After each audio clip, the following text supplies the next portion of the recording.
Hello friends, good morning. നമ്മളെ LITV സീരിയലിലേക്ക് എല്ലാവർക്കും സ്വാഗതം. അങ്ങനത്തെ അവിടെ നമ്മുടെ നയനയും ആദർശും കൂടി വീട്ടിലേക്ക് വന്നപ്പോഴത്തേക്കും ഇവർ രണ്ടുപേരും ജ്യോത്സ്യരെ കണ്ടതിനെ പറ്റിയൊക്കെ സംസാരിച്ചുകൊണ്ട് നിൽക്കുക. പെട്ടെന്ന് കനക ഗോവിന്ദേട്ടനോട് പറയുകയാണ്, അതെ അവരോട് ഞാൻ ജ്യോത്സ്യരെ കണ്ടപ്പോൾ നന്നായി ചേരുമെന്നാണ് പറഞ്ഞതെന്നേ പറയുള്ളൂ കേട്ടോ എന്ന്. അപ്പം അങ്ങനെ പറഞ്ഞാൽ മതിയെന്ന് ഗോവിന്ദേട്ടനും. ഇവർ കയറി വന്നപ്പോൾ ആഹാ മോളെ അധികം യാത്രയൊന്നും ഇനിയിപ്പോൾ വേണ്ട കേട്ടോ എന്ന് ഗോവിന്ദേട്ടൻ പറയുന്നു.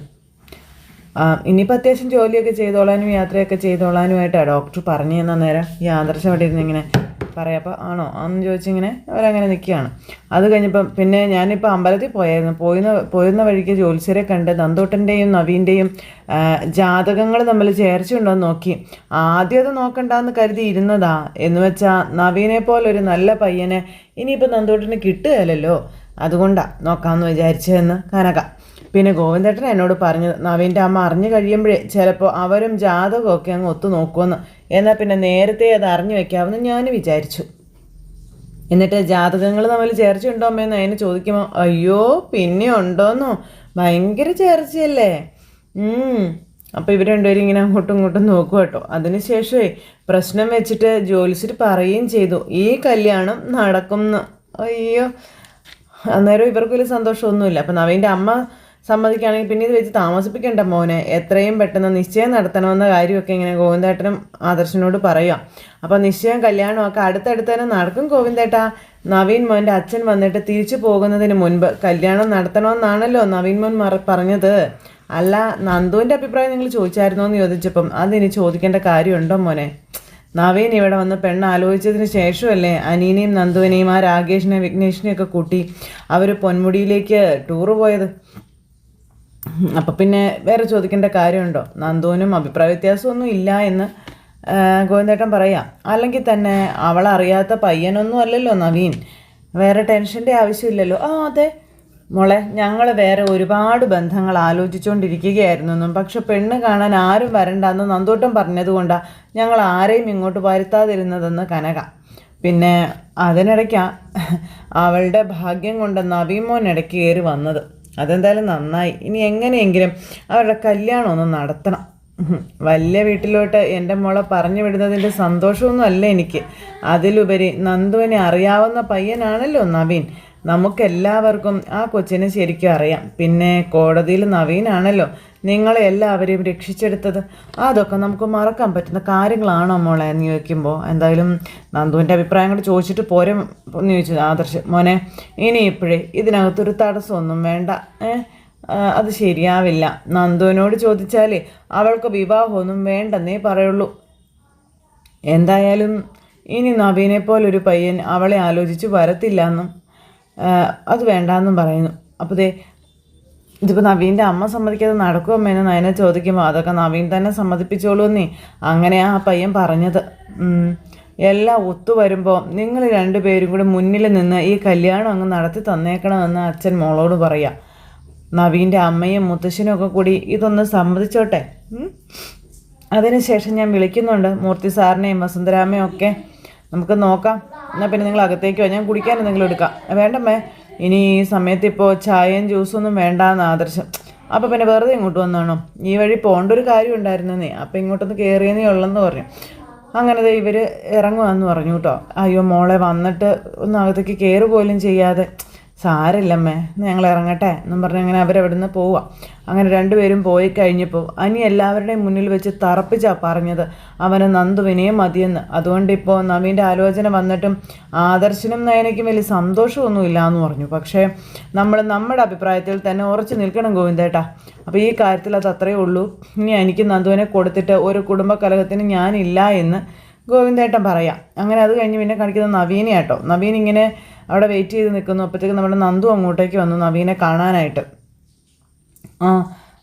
ഒരു വെളിച്ചിരിയൊക്കെ ചിരിച്ചു വന്നു. അപ്പോൾ ഞാൻ സ്റ്റേഷനിലേക്ക് വന്നപ്പോൾ എന്തെങ്കിലും പറയാനുണ്ടെങ്കിൽ പറഞ്ഞുകൂടായിരുന്നോ എന്നിങ്ങനെ നവീൻ ചോദിക്കാം. പിന്നെന്തിനാ ഇപ്പോൾ അത്യാവശ്യമായിട്ട് കാണണമെന്ന് പറഞ്ഞ് ചോദിക്കുമ്പം അല്ല, നാളെ അനിയുടെ കേസ് കോടതിയിൽ വിളിച്ചിട്ടുണ്ടല്ലോ, അതിൻ്റെ ഒരു ടെൻഷൻ ഉണ്ടെന്ന് നന്ദു പറയുമ്പം അതിനെന്തിനാ നന്ദു ടെൻഷനാവുമെന്ന് ചോദിച്ചു. അപ്പോൾ നവീനേട്ടിന് കാര്യങ്ങൾ അറിയാമല്ലോ. അനാമിക അവനായിട്ട് വട്ടം ചുറ്റിച്ചുകൊണ്ടിരിക്കുക. അപ്പം നാളെ ഇവിടെ എല്ലാത്തിനും ഒരു അവസാനം ഉണ്ടാകുന്നതിന് എൻ്റെ പ്രതീക്ഷ എന്ന് പറയുമ്പം ഞാനങ്ങനെ പറഞ്ഞിട്ടും എനിക്ക് അത്ര വിശ്വാസമാവുന്നില്ല എന്ന് പറഞ്ഞു നന്ദു. അവന് സൗഹൃദത്തിൻ്റെ വില അറിയാത്തത് കൊണ്ടാണ് അവൻ അങ്ങനെയൊക്കെ പറയുന്നതെന്നും ഒരു പക്ഷേ ഞാനും നന്ദു ഒക്കെ വിചാരിക്കുന്നത് പോലെ അവൻ 100% സത്യസന്ധനായിരിക്കില്ല എന്ന് പറഞ്ഞു നവീൻ. അങ്ങനെയുള്ളവർക്ക് ഇങ്ങനെ സുഹൃത്തുക്കളെ വിശ്വസിക്കാതിരിക്കാൻ കഴിയുള്ളൂ എന്നും പറഞ്ഞു. അയ്യോ, നവീനേട്ടനെ അവന് ഭയങ്കര വിശ്വാസം നവീനേട്ടാ. എങ്കിൽ പിന്നെ എന്തിനാ നന്ദുവിനെ റെക്കമെൻഡേഷനായിട്ട് ഇങ്ങോട്ടേക്ക് വിട്ടതെന്ന് ചോദിച്ചു. നന്ദു ഇതിനകത്തൊരു ഇടനിലക്കാരിയാവേണ്ട ആവശ്യമേ ഇല്ലല്ലോ. നന്ദു ആവശ്യപ്പെട്ടിട്ടാണോ അന്ന് കോടതിയിൽ അനന്തപുരിക്കാരെ ഞാൻ രക്ഷിച്ചെടുത്തത്? അവൻ എന്നോടൊന്നും പറഞ്ഞിട്ടില്ല. പിന്നെ അവൻ്റെ ഇപ്പോഴത്തെ അവസ്ഥ അറിയാവുന്നത് കൊണ്ടാണ് ഞാൻ നാളെ കോടതിയിൽ അവന് നീതി കിട്ടണം എന്ന് പറഞ്ഞത്. അപ്പോൾ നീതിയെക്കുറിച്ചൊന്നും നിങ്ങൾ ചിന്തിക്കേണ്ട കാര്യമില്ല. കോടതിയിൽ നാളെ എന്ത് വേണമെന്ന് എനിക്ക് നന്നായിട്ട് അറിയാമെന്ന് പറഞ്ഞു നമ്മുടെ നവീൻ. പിന്നെ ഇനിയിപ്പോൾ നന്ദു കൂടി ഇങ്ങനെ വന്ന് എന്നോട് സംസാരിച്ച സ്ഥിതിക്ക് എനിക്കെല്ലാം മാറ്റി വെച്ചിട്ട് ഇതിൻ്റെ പിന്നാലെ പോയാലേ പറ്റൂ. ഒന്നുമില്ലെങ്കിലും നാളെ നമ്മൾ ഒരുമിച്ച് ജീവിക്കേണ്ടവരല്ലേ എന്ന് പറഞ്ഞപ്പോൾ നന്ദുവിൻ്റെ മുഖം അങ്ങ് വാടി. കെട്ടാൻ പോകുന്ന പെണ്ണ് ഒരു റിക്വസ്റ്റായിട്ട് മുന്നിൽ നിൽക്കുമ്പോൾ അവളുടെ ആവശ്യത്തിനാണ് നമ്മൾ മുൻഗണന കൊടുക്കേണ്ടത്. അമ്മയോട് ഞാനൊന്നും പറഞ്ഞിട്ടില്ല, അതിനെ മാത്രം എനിക്കിതൊരു ധൈര്യം കിട്ടിയിട്ടില്ല എന്ന് പറഞ്ഞപ്പം ഈശ്വര, പത്മാൻ്റെ എന്നെ മരുമകളായിട്ട് വേണ്ടാന്ന് പറയണേ എന്നെ നന്ദു ഇങ്ങനെ മനസ്സിൽ ചിന്തിക്കുക. അപ്പം അമ്മ അറിഞ്ഞു കഴിയുമ്പോൾ ഈ ബന്ധം എങ്ങനെ നടക്കുമെന്നാണോ നന്ദു ചിന്തിക്കുന്നതെന്ന് നവീൻ അന്നേരം ചോദിച്ചു. അങ്ങനൊരു നിരാശ അല്ലെങ്കിൽ ഒരു ടെൻഷൻ എനിക്കും ഇല്ലാതില്ല. എങ്കിലും അമ്മയെ കൊണ്ട് ഞാൻ എങ്ങനെയെങ്കിലും അത് സമ്മതിപ്പിച്ചെടുത്തോളാമെന്ന് നവീനെ. അതിൻ്റെ മുത്തശ്ശൻ്റെ സഹായം ഞാൻ തേടിക്കോളാം.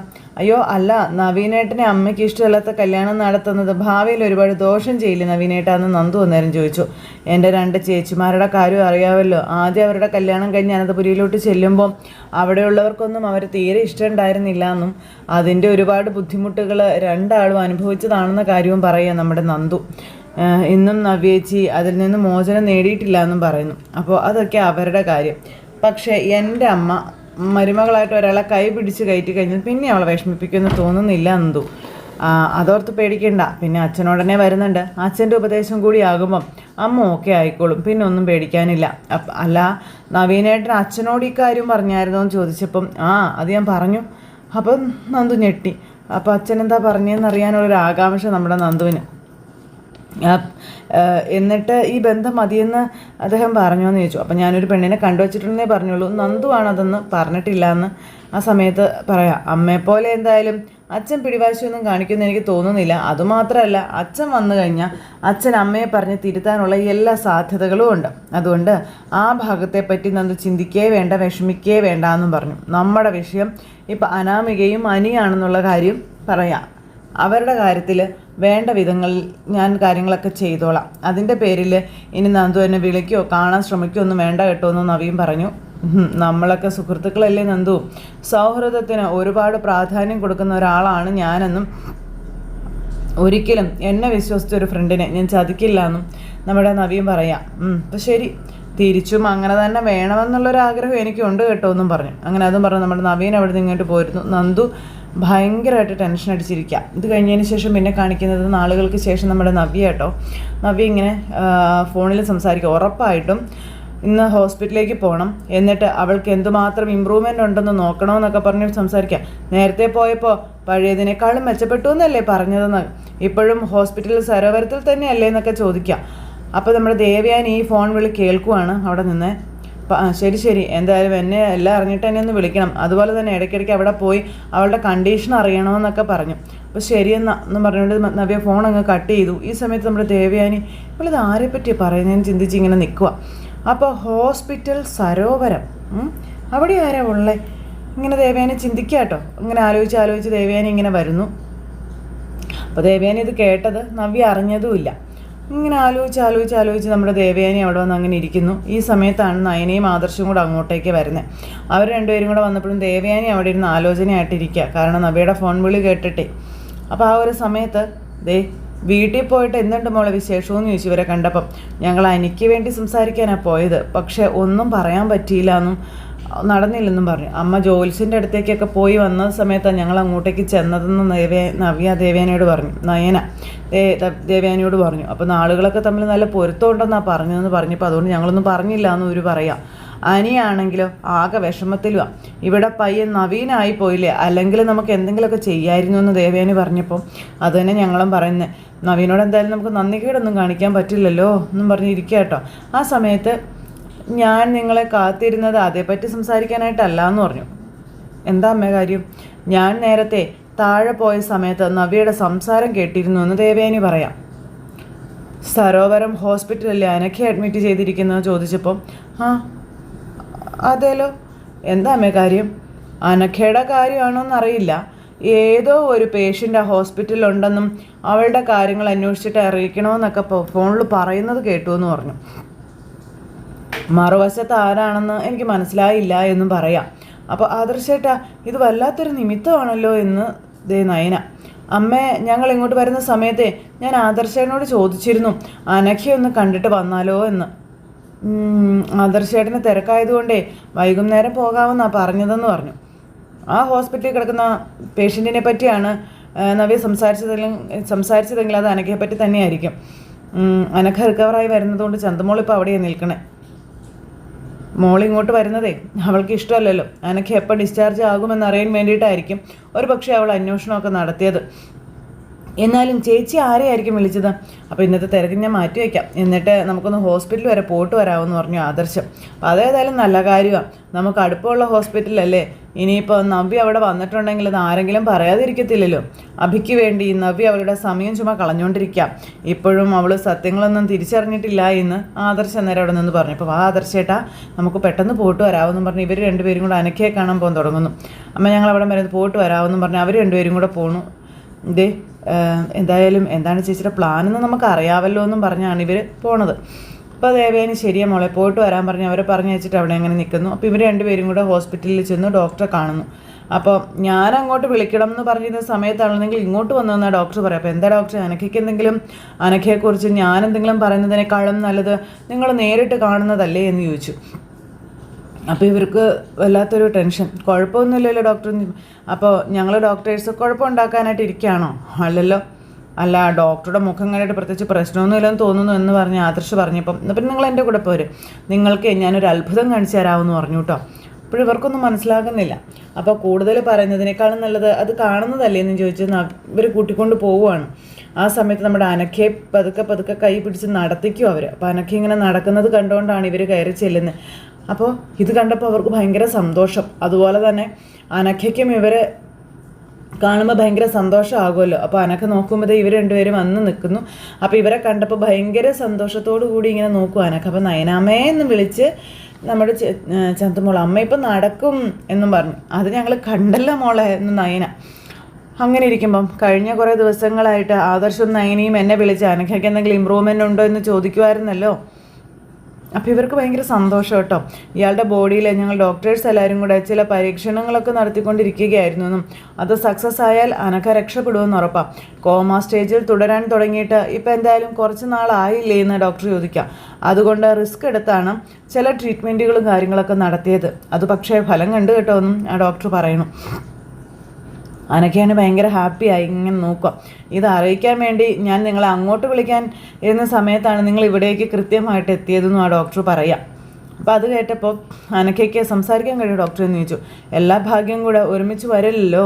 അനഘയ്ക്ക് സംസാരിക്കാൻ കഴിയുമായിരുന്നെങ്കിൽ ഇയാളിങ്ങനെ മിണ്ടാതെ നിൽക്കുമായിരുന്നോ എന്ന് ചോദിക്കുക. അപ്പോൾ നിങ്ങളെ കണ്ടപ്പോൾ തന്നെ ഉള്ളിൽ കൂട്ടിവെച്ച സന്തോഷം മുഴുവനും പുറത്ത് പ്രകടിപ്പിക്കില്ലായിരുന്നോ എന്നും ആ ഡോക്ടർ ചോദിച്ചു. അപ്പോൾ 2-3 ദിവസം മുൻപ് ബെഡിൽ എഴുന്നേറ്റിരിക്കുകയായിരുന്നു മോളെ. ഇന്നലെ രാത്രി മുതലാണ് നടന്നു തുടങ്ങിയതെന്ന് ആ കൂടെയുള്ള ചേച്ചി നേരം പറഞ്ഞേ. അത് കേട്ടപ്പോൾ ഇവർക്ക് ഒരുപാട് സന്തോഷമായി. ഇപ്പം നടന്നെന്ന് കരുതി ഒരുപാട് നടത്തണ്ട കേട്ടോ. ഇപ്പോൾ ഒരു 4-5 തവണ അങ്ങോട്ടും ഇങ്ങോട്ടും നടന്നു കാണത്തില്ലേ എന്ന് ചോദിച്ചു. ആ അതെ, എന്നാൽ ഇനിയിപ്പോൾ അനഘയെ കിടത്തിക്കോളൂ, ഇനി നടത്തണ്ട. അപ്പോൾ ആദർശ് വരുമെന്ന് പറഞ്ഞ് ഇങ്ങനെ വിളിച്ചുകൊണ്ട് പോണു. അങ്ങനത്തെ ആദർശ് ഡോക്ടറുടെ കൂടെ അങ്ങ് പോയി. ഈ സമയത്ത് ചന്തമോൾ ഇങ്ങനെ നയനയെ നോക്കി ഭയങ്കര ഹാപ്പി ആയിട്ടിരിക്കുന്നു. ഇങ്ങനെ ഇരിക്കുമ്പോൾ ഡോക്ടർ ആദർശിനെ വിളിച്ചുകൊണ്ട് പോയി അവിടെ നിന്ന് സംസാരിക്കും. അപ്പം ഇനി ഏതായാലും അബിക്ക് അധികകാലം ഒന്നും ഇല്ല എന്ന് ഉറപ്പായി. അപ്പോൾ എനിക്കത് വിശ്വസിക്കാൻ പറ്റുന്നില്ല ഡോക്ടറെ എന്ന് ആദർശ്. ദൈവം ആ കുട്ടിയുടെ കൂടെയുണ്ട് ആദർശ്, അതുകൊണ്ട് ഇപ്പം ഇങ്ങനെ ഒരു ഇമ്പ്രൂവ്മെൻ്റ് ആ കുട്ടിക്ക് ഉണ്ടായത്. ഇടയ്ക്ക് എപ്പോഴെങ്കിലും അനക്കയെ കാണാൻ ആരെങ്കിലും വന്നിരുന്നോ ഡോക്ടറെ? അനക്കയ്ക്ക് ഭീഷണി ഉള്ളതുകൊണ്ടേ അവിടെ വരുന്നവരെയും പോകുന്നവരെയും കൃത്യമായി നിരീക്ഷിക്കാൻ ഇവിടെ ആളുണ്ടെന്നുള്ള കാര്യം ഡോക്ടർ പറയാം. ഇടയ്ക്കൊരു പെൺകുട്ടി അനക്കയുടെ മുറിയിലേക്ക് വളരെ യാദൃശികമായിട്ട് കയറി വന്നു എന്ന് പറഞ്ഞു. പിന്നെ അവളോട് ചോദിച്ചപ്പോൾ മുറി മാറി കയറിയതാണെന്നാണ് പറഞ്ഞത്. എങ്കിലും CCTV ദൃശ്യങ്ങളിൽ നിന്നും ആ കുട്ടി ഇതിനു മുൻപും ഇവിടെ വന്നതായി കണ്ടെത്തി. ആ കുട്ടിയുടെ ദൃശ്യങ്ങൾ ഞാൻ ആദർശിന് തരാമെന്ന് പറഞ്ഞു. പരിചയമുള്ള മുഖമാണോ അല്ലയോ എന്ന് നോക്കാൻ പറഞ്ഞു. അപ്പോൾ ശരിയെന്ന് പറഞ്ഞു. ഇനിയിപ്പോൾ അതിനുള്ള സാധ്യതകളും കാര്യങ്ങളൊക്കെ കൂടുതലല്ലേ, ഇനിയിപ്പോൾ അപകടനിലയൊക്കെ തരണം ചെയ്ത് കഴിഞ്ഞല്ലോ അല്ലേ എന്ന് വേണം എന്ന് പറയാൻ. അപ്പോൾ താങ്ക്സ് ഡോക്ടർ, ഒത്തിരി നന്ദിയുണ്ട്. അത്രയ്ക്ക് പാവമാണ് അനഘയെന്ന് ആദർശ് പറയാം. ഞാൻ പോയി അവളെ ഒന്ന് കാണട്ടെ എന്ന് പറഞ്ഞപ്പം അപ്പോഴേക്കും ഞാൻ വിഷ്വൽസ് കോപ്പി ചെയ്ത് വെക്കാം കേട്ടോ. ശരി ആയിക്കോട്ടെ എന്ന് പറഞ്ഞു. അങ്ങനെ അത് കഴിഞ്ഞപ്പോഴത്തേക്ക് നമ്മുടെ ആദർശും നയനയും കൂടി ആ ആദർശിൻ്റെ ഫ്രണ്ടിൻ്റെ അടുത്തേക്ക് ചെല്ലുക. അവർ ഈ ഒരു വീഡിയോയിൽ കാണുവാണ്. അപ്പോൾ ആ പെൺകുട്ടി വരുന്നതും അകത്തേക്ക് കയറുന്നതും അതുപോലെ നോക്കുന്നതും ഒക്കെ ഇവരിങ്ങനെ കാണുക. അപ്പോൾ ഇതാണ് കക്ഷി. ഹോസ്പിറ്റലിൽ അനഘയെ കാണാൻ വന്ന പെൺകുട്ടിയാണെന്ന് ആദർശ് അദ്ദേഹത്തിനോട് പറയുന്നു. ഇവള് മുറി മാറി കയറിയെന്ന് പറഞ്ഞത് അത്രയ്ക്ക് അങ്ങ് വിശ്വസിക്കാൻ പറ്റുന്നില്ല എന്ന് നയന പറയുമ്പോൾ, അതേ സേവിയർ, ഇവൾ അനഘ ഹോസ്പിറ്റലായതിനു ശേഷം പലതവണ അവിടെ വന്നു പോയിട്ടുണ്ടെന്ന കാര്യം പറയാം. പിന്നെ അങ്ങനെയാണെന്നുണ്ടെങ്കിൽ അത് അഭിയുടെ നിർദ്ദേശപ്രകാരം ആവാനാണ് സാധ്യത. നിൻ്റെ കയ്യിൽ ഞാൻ നവിയുടെ ഫോൺ നമ്പർ തന്നിട്ടില്ലേ, അതിലേക്ക് ഏതൊക്കെ കോളുകൾ വരുന്നുണ്ടെന്ന് നോക്കണം, സംശയമുള്ള നമ്പറൊക്കെ ഒന്ന് ഫോളോ ചെയ്യണമെന്നും പറഞ്ഞു. അങ്ങനെ പറ്റുമെങ്കിൽ അവരുടെ ലൊക്കേഷൻ കണ്ടെത്തണം. അങ്ങനെയുള്ളവരിൽ ഈ പെൺകുട്ടിയുടെ നമ്പർ ഉണ്ടെങ്കിൽ ഒന്നുകൂടി നമുക്ക് നമ്മുടെ സംശയം ബലപ്പെടുത്താമെന്നും പറഞ്ഞു. ഇതുവരെ അജ്ഞാത നമ്പറിൽ നിന്നുള്ള മെസ്സേജ് സാറിനെ സഹായിച്ചിട്ടേ ഉള്ളൂ കേട്ടോ എന്ന് പറഞ്ഞപ്പം അതൊക്കെ ശരിയാ, അങ്ങനെ മറിഞ്ഞിരുന്ന് സഹായിക്കേണ്ട കാര്യം എന്താ? നമുക്ക് ഗുണം ചെയ്യുന്നവരാണെങ്കിലും ദോഷം ചെയ്യുന്നവരാണെങ്കിലും അവർ കാണാനുള്ളൊരു ആകാംക്ഷ നമുക്ക് ഉണ്ടാവില്ല എന്ന് ചോദിച്ചു. ഏതായാലും ഉടനെ തന്നെ ഈ സബ്സ്റ്റൻസ് ഞാൻ പൊളിച്ചു തരാമെന്ന് സേവിയർ. ഇത്രയും ഡീറ്റെയിൽസ് കിട്ടിയതുകൊണ്ട് ബാക്കി അന്വേഷിച്ച് കണ്ടെത്താൻ വലിയ പാടൊന്നും ഇല്ലയെന്ന കാര്യവും പറയാം അദ്ദേഹമേ. ഇതിനേക്കാളും തലവേദന പിടിച്ച കേസാണല്ലോ മുമ്പ് നമ്മൾ സോൾവ് ചെയ്തതെന്ന് പറഞ്ഞപ്പം ശരി, ഇനി ഞാൻ വിളിച്ചോളാമെന്ന് പറഞ്ഞു. അങ്ങനെ അവർ രണ്ടുപേരും കൂടെ പോണു. സേവിയർ പിന്നെ അതിൻ്റെ ഡ്യൂട്ടിയിലേക്ക് കിടക്കുന്നു. അത് കഴിഞ്ഞ് അനഘയുടെ ആരോഗ്യസ്ഥിതി അറിയാൻ വേണ്ടിയിട്ട് അവിടേക്ക് പെൺകുട്ടി അയച്ചത് അഭിയുടെ നിർദ്ദേശപ്രകാരം ആയിരിക്കുമെന്ന് നയന ചോദിക്കുമ്പോൾ ആവാൻ തന്നെയാണ് സാധ്യത കൂടുതലെന്ന് പറഞ്ഞു. പക്ഷേ നവ്യയ്ക്ക് ഇതിലെന്താ പങ്ക് അതറിയണം.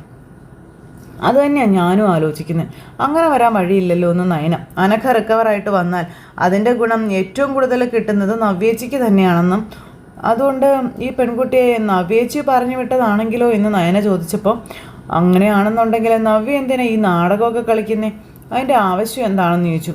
അവൾക്കും അനഘ ജീവിച്ചിരിക്കുന്നതിനോട് വലിയ താല്പര്യവും കാര്യങ്ങളൊന്നും കാണില്ല എന്നും അതുകൊണ്ടാണ് അനഘയുടെ ഇപ്പോഴത്തെ കണ്ടീഷൻ അറിയാൻ വേണ്ടി ആ പെൺകുട്ടി അങ്ങോട്ടേക്ക് പറഞ്ഞു വിട്ടതെന്ന് തോന്നുന്നു എന്നും ആദർശ് പറയുക കേട്ടോ.